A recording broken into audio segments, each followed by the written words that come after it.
In this module, we will talk about the general requirement of a fermenter. So, what are the basic requirement? Yeah, we can say that if such conditions or such provisions are available, then we can say that will be a good fermenter. So, there are 13 different requirement. If any vessel, we can say that will be a good fermenter. What are those 13 basic requirement? The first requirement, which is very critical, that is the fermentation vessel that should be capable of being operated aseptically for a number of days and should be reliable in long-term operation and meet the requirement of a containment regulation. What is meant? Because when there is a fermentation process, sterilization is required.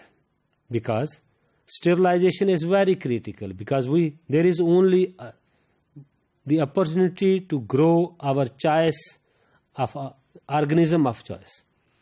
So if there is no sterilization, then there is a contamination.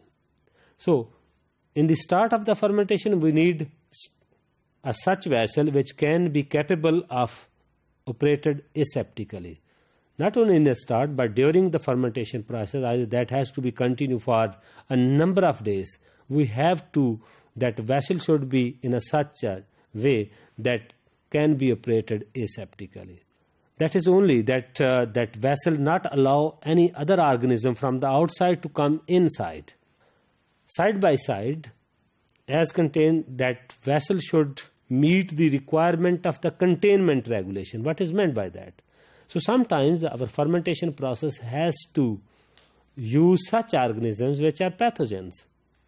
So the release from the vessel, fermentation vessel, is also very critical. So as well as there is no contamination from the outside, by the same way there should be no release of the organism from the fermenter vessels. So we can maintain the regulation which we called as containment regulations. In later module we will talk in detail that how we will fix our containment levels, which are 4 in number. So the second is that fermentation requires aeration and agitation. So the fermenter requirement is basically that can provide the adequate aeration and agitation, because that is the basic need for the metabolic process of any organisms. So if there is aeration and agitation, that is very linked with the shear effect. Sometimes when you agitate the fermentation vessel, that can disrupt the cells. So we have to be very critical while managing the aeration and agitation system inside the fermenter.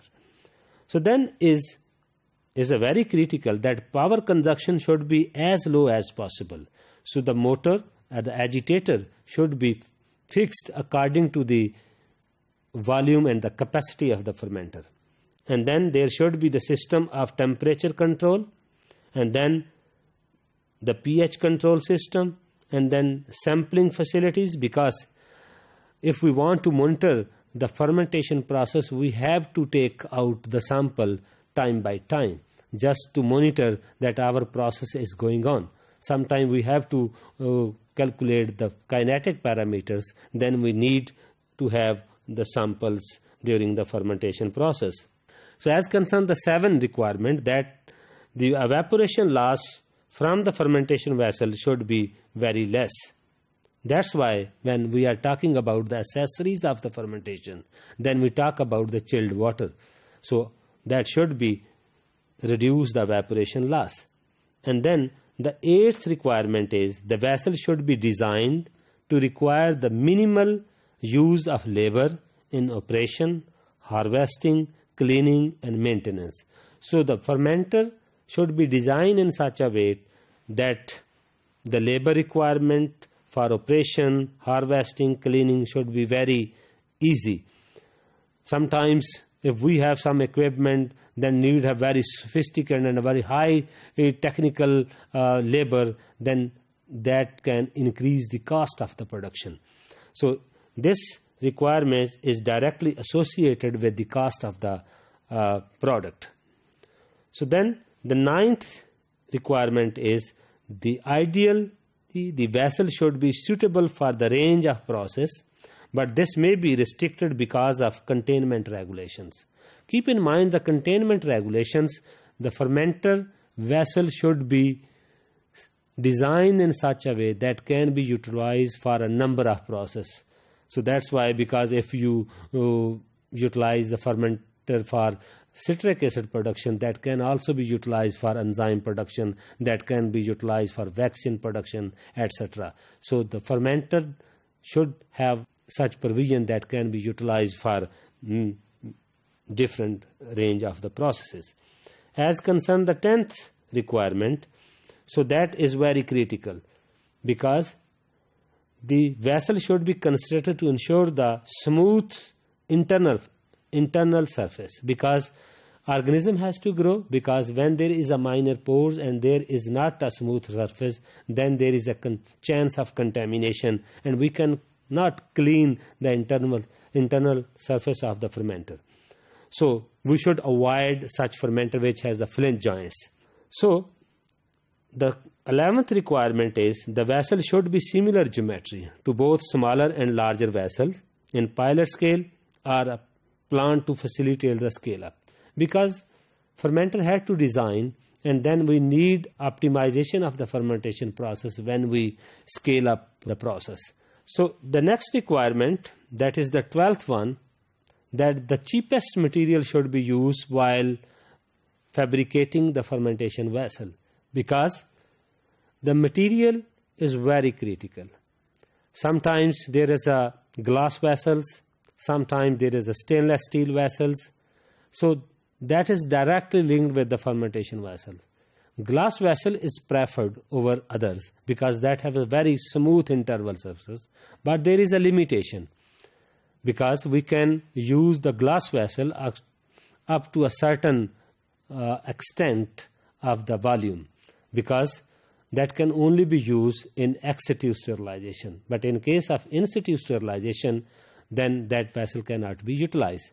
So as required of the fermentation process, because sometimes when we have a acid fermentation, then the pH has to reduce, we have to maintain in a very acidic condition, then the material should be non-corrosive to the acids. So that's why the cheapest material, but that enable the satisfactory result to be achieved, should be used. The last and the 13th requirement, that is very critical. So the vessel should be designed which can have adequate service provisions for the plant. Means sometimes when the process is going on, sometimes there is a maintenance facilities is required. So the fermenter vessels or a fermenter should be designed in such a way that there is a provision of the service provisions, so that can be maintained over the long period of time